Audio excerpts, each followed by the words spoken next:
as soon as I sat down, Trevor, I just started bawling, started crying. That bucket just shattered. I'm sure a lot of people know or aware that some of the things that firefighters deal with in our jobs and stuff like that.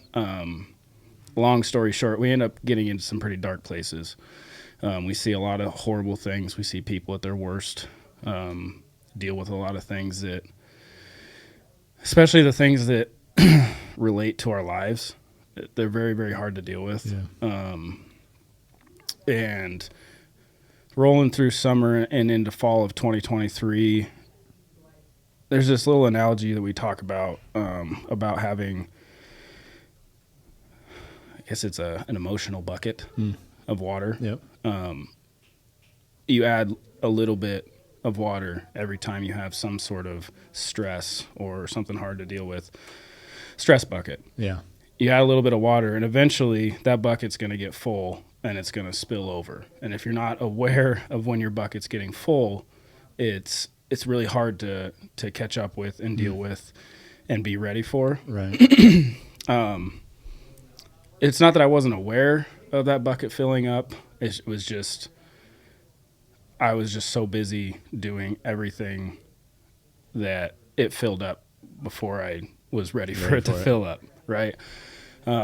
Opening weekend of archery season rolls around, and I actually have this on one of my YouTube hunting channel videos. I got up in the mountains. I was probably 5-6 miles in. The day before opening day, I set up my tent. I got to the top ridge to glass before it got dark, before opening morning. As soon as I sat down, Trevor, I just started bawling, started crying. That bucket just shattered. Were you anticipating that, or no, did it just all of a sudden I wasn't at all. And I was just sitting there, and it just happened, and it caught up with me.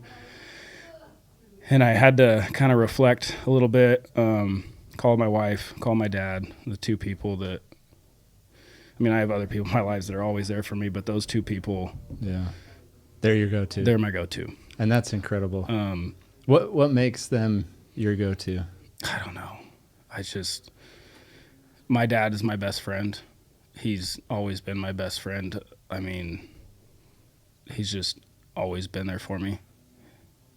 I don't know. I just have that connection. We're very, very close. He's unfortunately, my mom and him are still unfortunately very in Oregon still. So a little at a distance. Yeah. And my wife always tells me when we get towards that 3-4 months of me being away from my parents, even though I'm an adult, I know I start to like kind of stack up some stress just because I miss them and I'm close to them.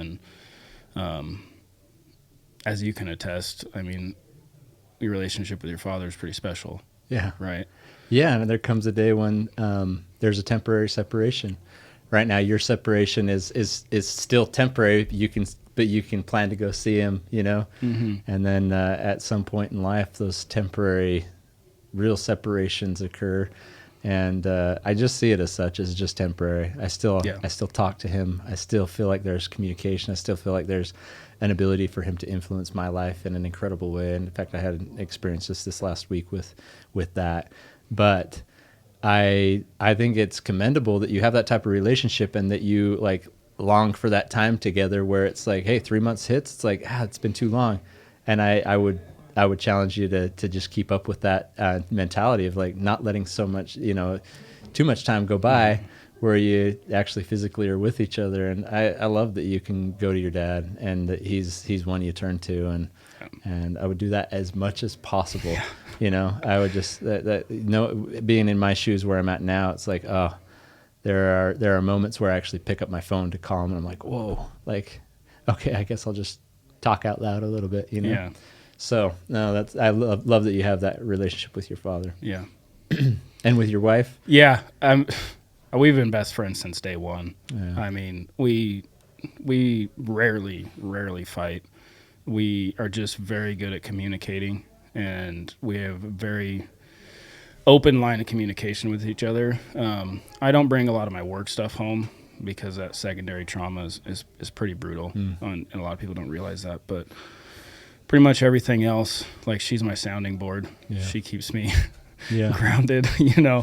I can just bounce anything off of her. And Are you guys just naturally that way able to communicate, or is that something you've had to work at? Because I mean, I would say listeners on this, and one of the things we want people to conquer most in life is strengthening relationships, conquering difficulties in relationships, and a lot of it comes down to communication. And you know, especially with a partner or with your spouse. What have you guys done that's, I know I'm kind of straying from that moment on the mountain, but I want to understand, like, why are those the people you go to, so that others can say, okay, who do I have to go to, and why? And if I don't have my wife or my husband or my father or my mother or who, you know, why do I not? Do I need to work on my communication? Do I need to, how do I strengthen these relationships? so I think it started from day one, that we've always been able to talk to each other about everything, all of our feelings, anytime, like as when we were younger, jealousy, anything like that. We, from the get-go, we just essentially vowed to always communicate with each other. And in new friendships, or just, let's say, for my fire crew, for instance, one of the first things I say is communication is the most important thing we have. If you ever have any issue, no matter how small, we need to talk about it, because every little issue becomes a big issue if you don't talk about it. So, and honesty obviously plays into that. So starting that from the ground level, and if someone comes to you with something, so if I came to her with something, she didn't belittle me. She didn't make me feel like I couldn't come to her anymore, or feel attacked, or anything like that, and vice versa. So if you say you have an open line of communication with somebody, the first time that they come to you, or the second, or whatever, and then you just start bashing them, it's never going to happen again. Yeah, the trust isn't there. Yeah. Because once you lose that, it's gone. Yeah, and then the vulnerability's gone. Yeah, I get it. That's awesome. Well, that's awesome that you have that with obviously your parents, and then with your wife, because there's nothing greater and more powerful than a couple that can come together, understand each other, be vulnerable with each other, trust one another, and together conquer. And I'm sure through that relationship, involving God in that process. Yeah. That's cool. Okay, so you're back up on the mountain. Oh yeah. The bucket over. Yeah. The dam breaks. The bucket exploded. The bucket explodes. Being 6 miles in, I sat there for a minute or two after I got off the phone, and my wife, being my wife, she's like, whatever you need to do, do what you need to do. Yeah. And I packed up all my stuff and I went home.